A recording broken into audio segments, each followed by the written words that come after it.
ચૈત્રમાં અષાઢી માહોલ કચ્છના કેટલાક વિસ્તારોમાં ચોમાસા જેવો વરસાદ ખાબક્યો।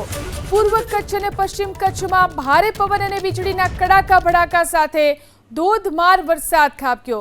ગાંધીધામ, અંજાર, આદિપુર, રતનાલ, સાપેડા, મુન્દ્રા અને અબડાસાના ગ્રામ્ય વિસ્તારોમાં ગાજવીજ સાથે વરસાદ ખાબકતા ખેડૂતો ચિંતામાં મુકાયા। રાજ્યના કેટલાક વિસ્તારોમાં કમોસમી વરસાદને કારણે કેરી, તલ, લસણ, ડુંગળી, મગ જેવા પાકોમાં નુકસાનીની ભીતિ સર્જાઈ છે। ભર ઉનાળે એપ્રિલમાં ચોમાસા જેવું વાતાવરણ સર્જાતા ધરતીપુત્રો ચિંતામાં મુકાઈ ગયા છે।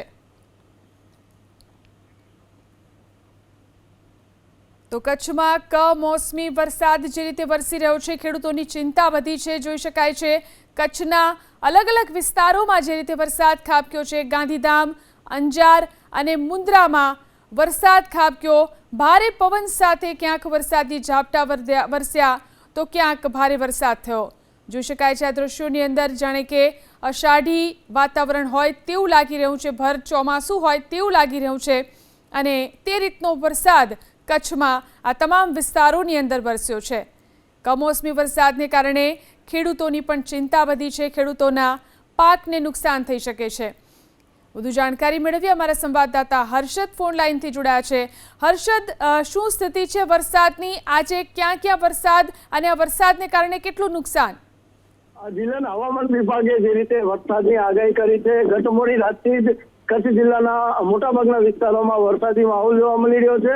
વહેલી સવારના પશ્ચિમ કચ્છના અબડાસા, મુન્દ્રા સહિત ગ્રામ્ય વિસ્તારમાં વરસાદ જોવા મળ્યો હતો। ત્યારબાદ પૂર્વ કચ્છના મોટાભાગના વિસ્તારોમાં વરસાદી માહોલ જામ્યો છે।